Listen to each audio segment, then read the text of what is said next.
Well, you've made it this far in the videos, or you cut in line and maybe started here. I don't know, but either way, I guess welcome back.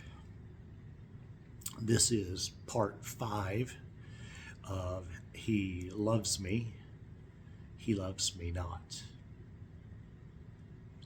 And I don't know, it's kind of evolved. I would say, if nothing else, it's a story with most of what I can remember, or for sure the highlights, but what I can remember from age 1-ish, 2-ish to eventually I was going to take it to my father's death. So, 17 some years old. And so we have another move, and still in Arizona. Dad's still at Motorola, and they actually we didn't live in the hood anymore. They had a custom home built.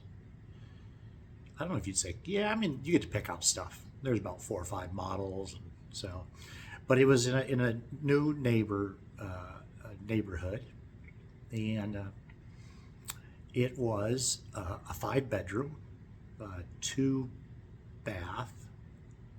Well, one was an entire master suite, and the other one was the one we used. It was all brick, at least the front and sides quite a ways. I can't remember what the back was. And it kind of had 2 living rooms, but we never really used the front living room. You just walk through it to get to the other living room. Any other highlights?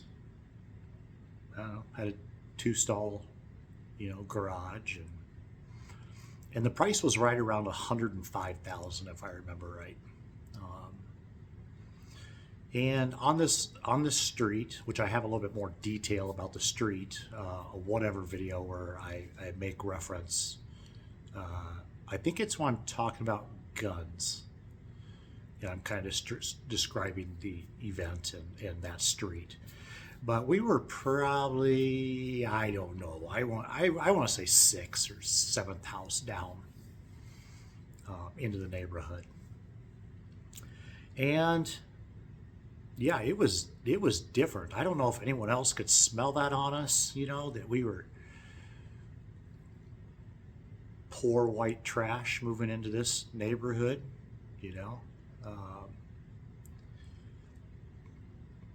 yeah, this is new, and I don't know exactly when my stepmother left Village Inn, but her next job was working for a company like Gecko Computers was what the company was.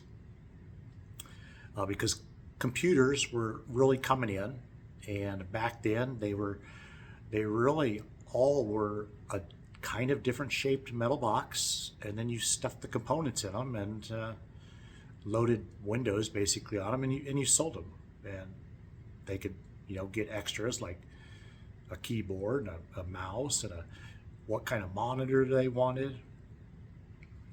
And so she worked for a company that did that, and she was kind of sales, kind of a little bit office manager, a little bit.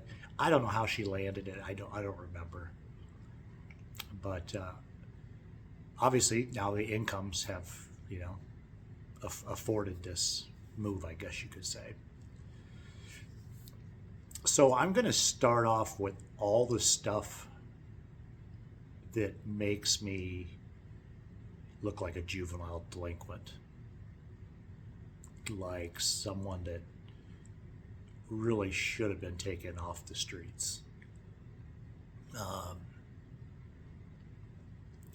I I've decided to kind of break it up this way because if I, if I don't do it like, me being a delinquent, uh, crazy trauma stuff that I had to live through, cool things and more things about the neighborhood, uh, then I'm gonna miss something. You know, I'm gonna miss something, and I'm sure upon listening to this, you're gonna say, why is he why is he sharing this? And it was probably what 3 videos ago that I started kind of sharing, my dirty laundry, my shortcomings, and I I think it feels good, like for me to kind of process because that doesn't match me. That's not who I am. Obviously, I was absolutely fortunate to uh, escape that, I guess. And it's gonna get worse before it gets better. I can tell you that. So let's just dive in. This won't be in particular order, but it just kind of shows you the the path I was going down. And once again, just like the last place, I don't know how I was allowed this much free time. I don't know if we told stories about where we were. I have no idea. It so I got to put a little bit on this, the fact that nobody was watching me. I don't know. Anyway, let's dive in. Let's dive in. So you, for the most part, if you name it in kind of crime, I've done it or been part of it. Um, Stealing vehicles, yep, check. Was part of uh, part of multiple ones, and also a couple underneath. My where I guess I'm the kingpin. I was the leader, if you will. And we we we just did it. That the it always kept us in a fresh vehicle, so we had a vehicle to drive. And I remember one time this was on a pickup truck, and it was a nice pickup truck, like lifted and some other stuff, and it was obviously stolen. And my buddy, the sixth grader, we'll just start so that that friend, he's driving. This is the guy that we he didn't come from the old neighborhood to our neighborhood, but we kept in touch, I guess, and his skills grew. And I remember just going down. I want to say it was Broadway or whatever road, and I'm in the passenger seat, and he's actually speeding. Like the speed limit's only like 45 or 50 or something, and let's say he's doing 60. You know, and that was kind of freaking me out. That wasn't the first car that we had stolen, um, but it was the first one where maybe I could sit and see this speed. And so finally, I said, "Hey, why are you speeding, man? We're a freaking stolen vehicle."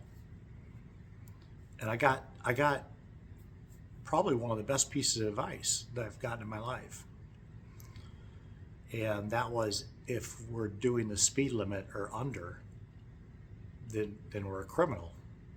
We're obviously doing something wrong. We've been drinking or whatever. As long as we're speeding a little bit,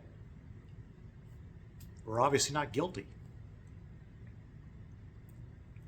Good note. Put that one back in my hat.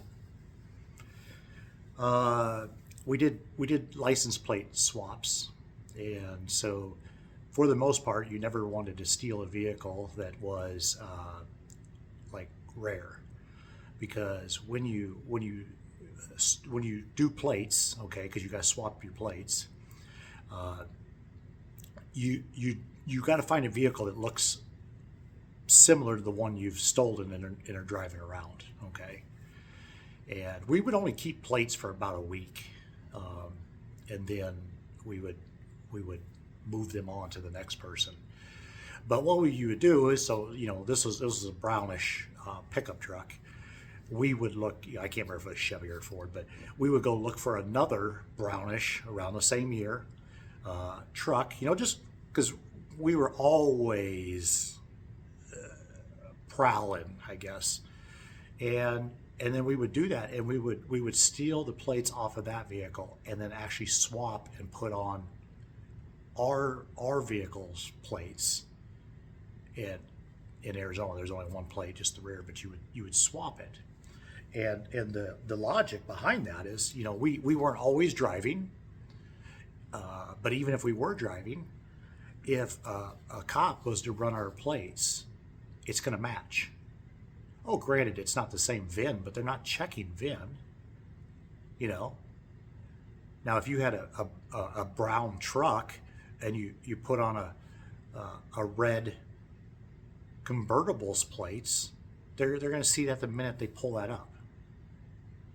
I mean, it's boom. You're going to, if they're following you and you're just chilling, because it happened, and the first couple of times about make you crap your pants, and then you get kind of numb to it. It's just what it is. But you want them to match, and so if we kept a vehicle, which I would say we never kept one over 2 weeks,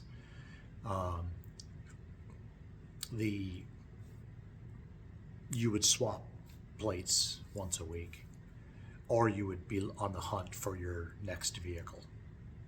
And so yeah, there was that. Sometimes it would be stealing a car if we knew there was a demand for the parts. And I'm not trying to tell you it was like some chop shop in New York, but you knew. And here shortly you'll see why we had a fairly decent clientele, and you knew who was working on what and doing what. And so that would be another time. A lot of times when that would happen, two of us would get dropped at the mall or in a parking lot, and the driver would stay, like in that case in the truck, and we would both get our vehicles and then leave, and then we would abandon the other vehicle. And I'm not saying every time, but a lot of times they got torched. Was, get rid of prints or any evidence or anything like that. And then we'd be on, then we would use the new vehicle.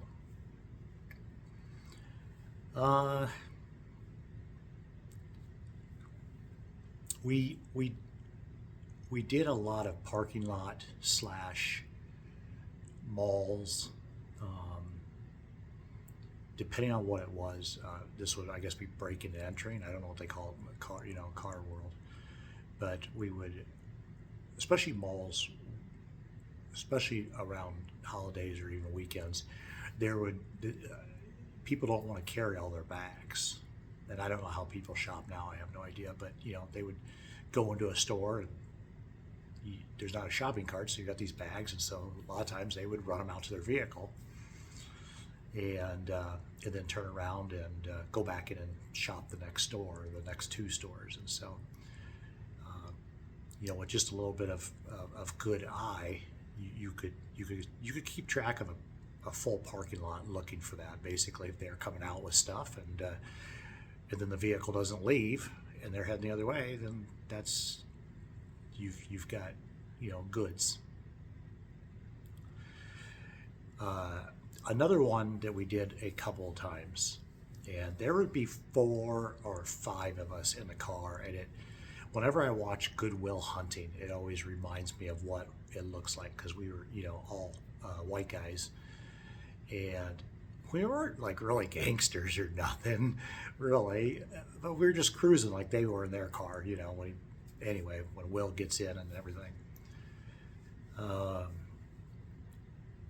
there was definitely, a gun pretty much all the time. I don't ever not remember somebody not carrying. But one of the things we would hit that was pretty lucrative is hotels. And these are hotels that have cars, or the car parking ramps. And they'd be 3 to 5 levels high. And I always remember we would roll in, to these parking ramps, and we'd always drive to the very, very top, and there'd always be some openings up top. It was never filled. And we always had this ritual, and it was only on the garages like that, but we'd all stand up and piss off the edge. And I don't know if that was for the nervousness or what, but that, I guess the first time I didn't know I was supposed to do that. Then you learn, it's just what was happening. But then what we would do is we would start at the top, and we would just work our way all the way down all the different levels of the parking garage.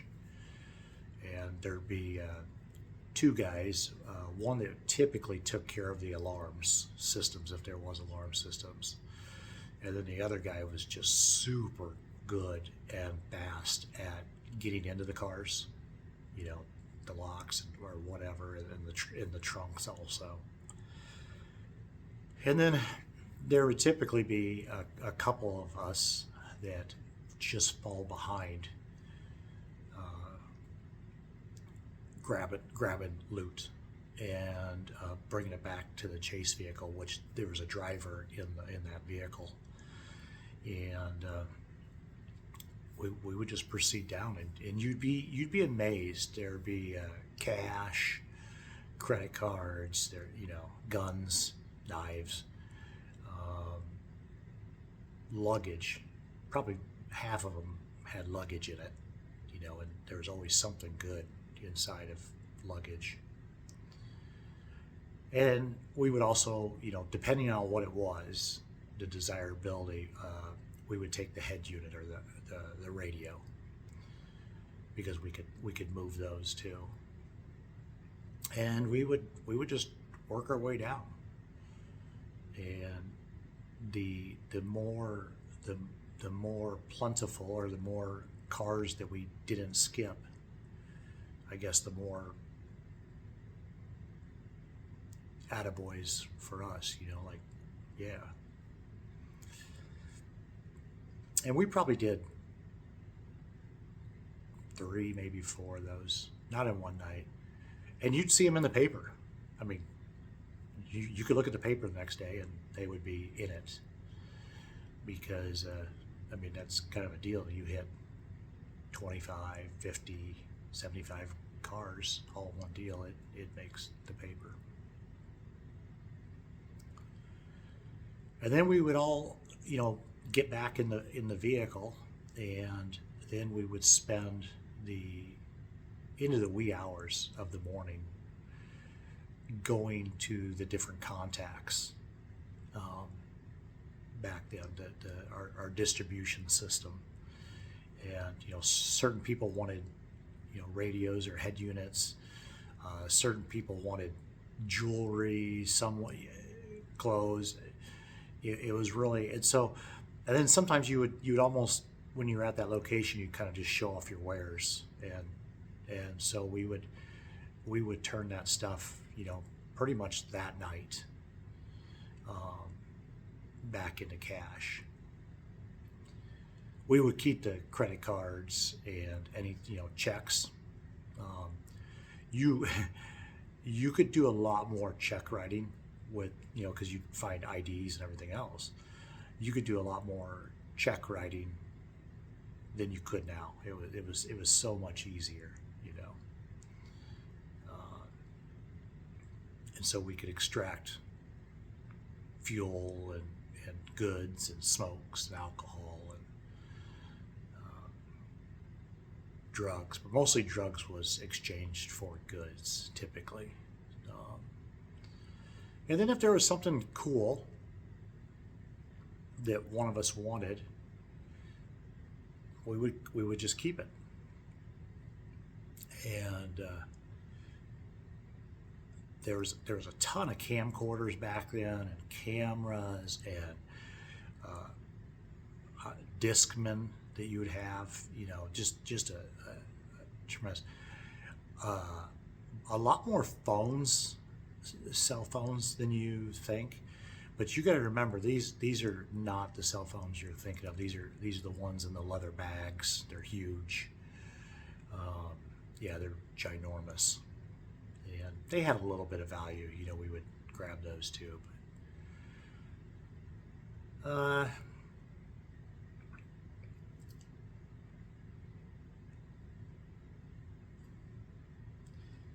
I'm trying to think if there was anything. I mean, there was a like a drug side of, you know, besides just, you know, using and alcohol using, there was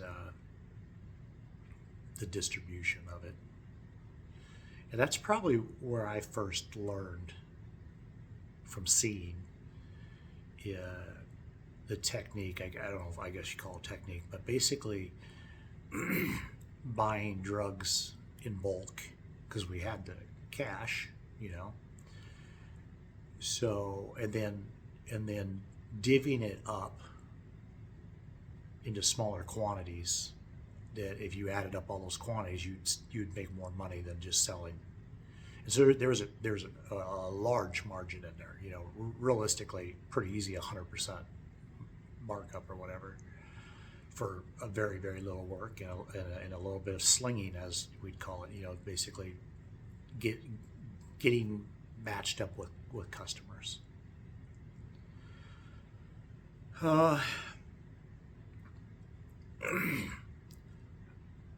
This,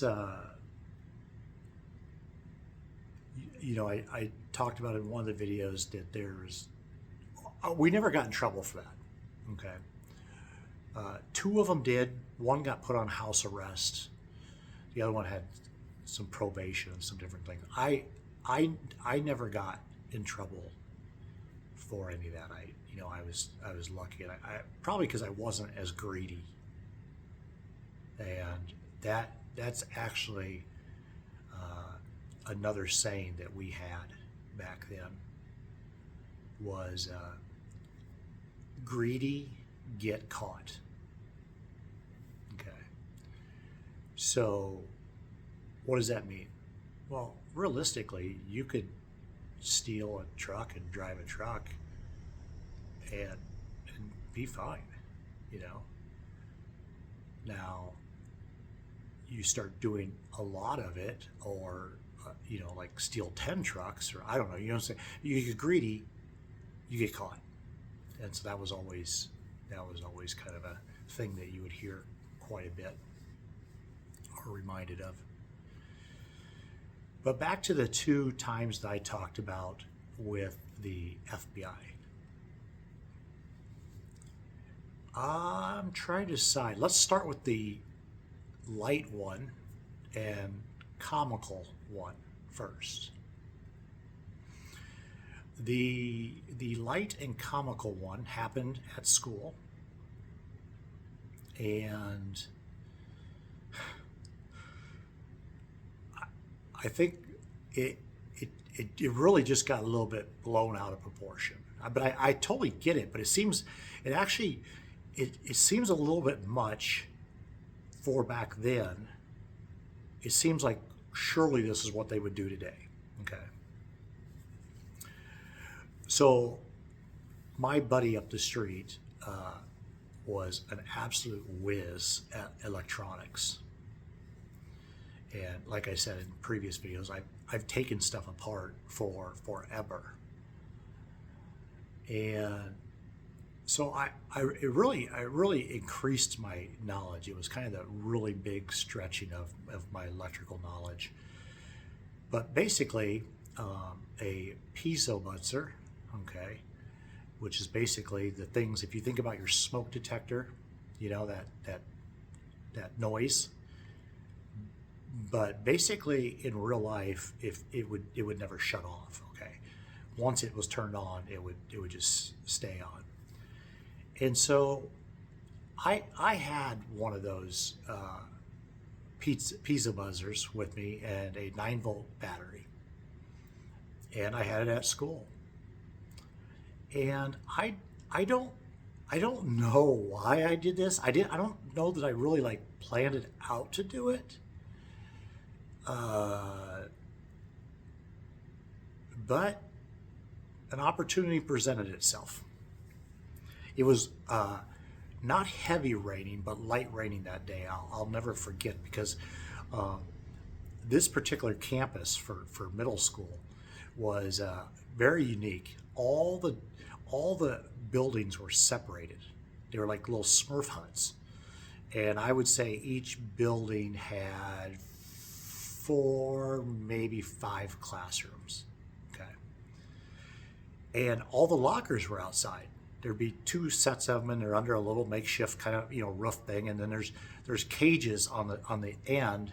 So when school's out at night, they can shut them and lock them up, even though the lockers are locked inside there.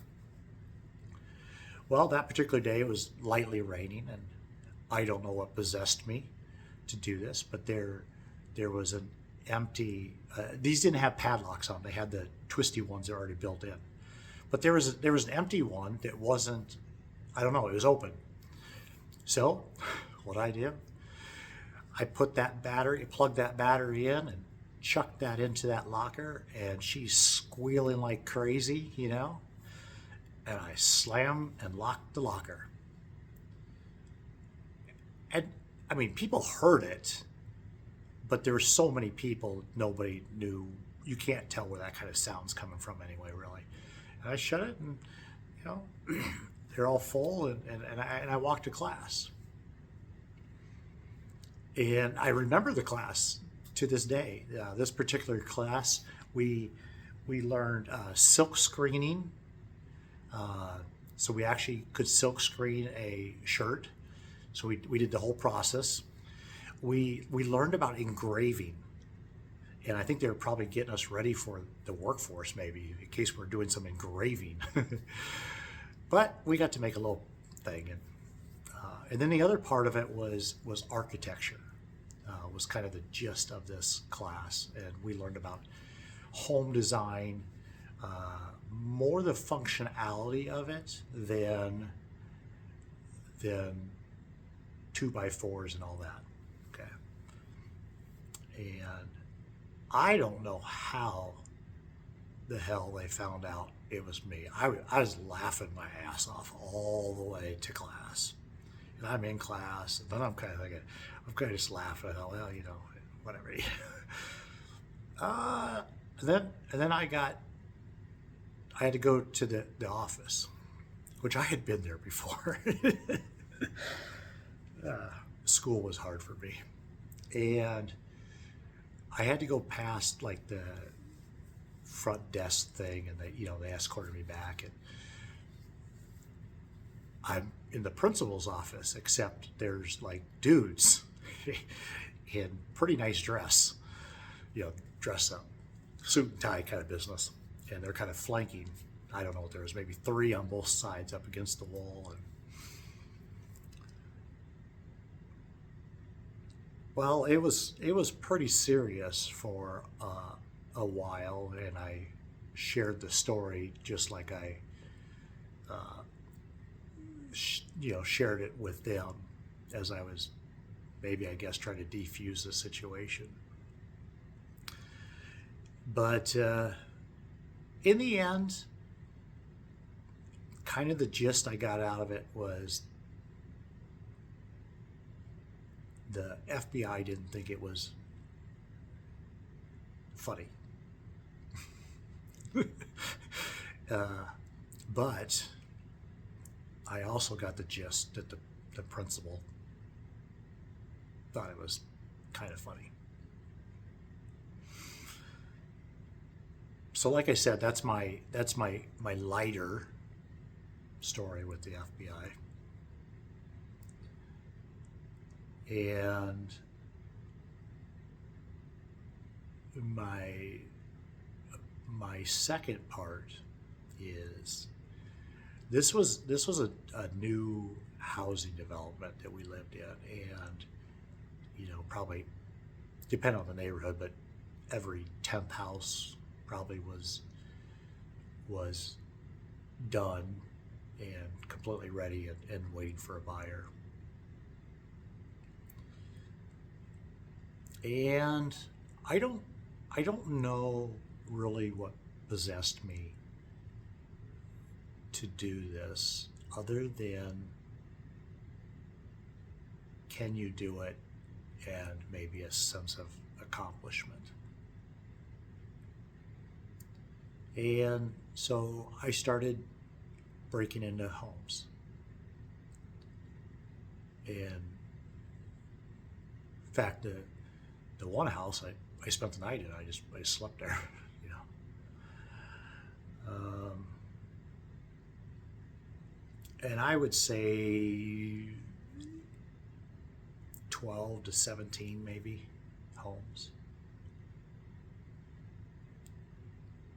And I don't know. I don't know how they knew it was me, other than maybe fingerprints because of my previous shoplifting. They would have, if that, I don't know. But the FBI, it jumped right past. I don't know why the police or whatever, but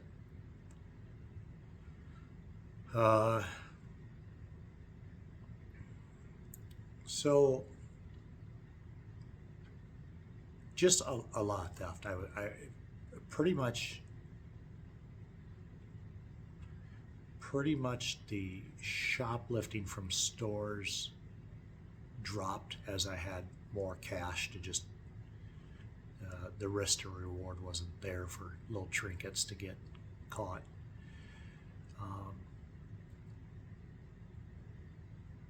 I had kind of a fondness for BMX bicycles that were nicer than mine. Now, I remember my last neighborhood, I shared one, I didn't share the other, but there was nice Haros and Red Lines, and I can't think, of all the other ones, but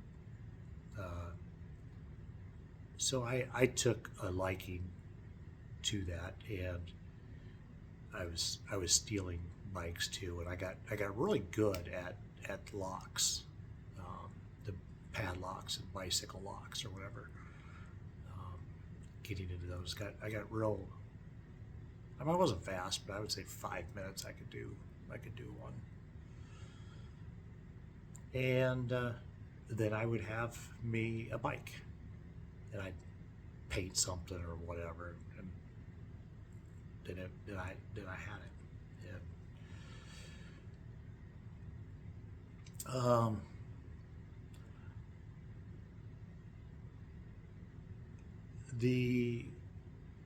the other thing, the story's kind of split because I did live in Iowa with my mother 2 times. Okay, 2 times. What was I? Yeah, 2 times. One time before Dad died, and then one time when she stole me after he died. Okay. And so, from what I learned about, I'm sure there's some fancy term, but basically buying in bulk drugs, and then repackaging them.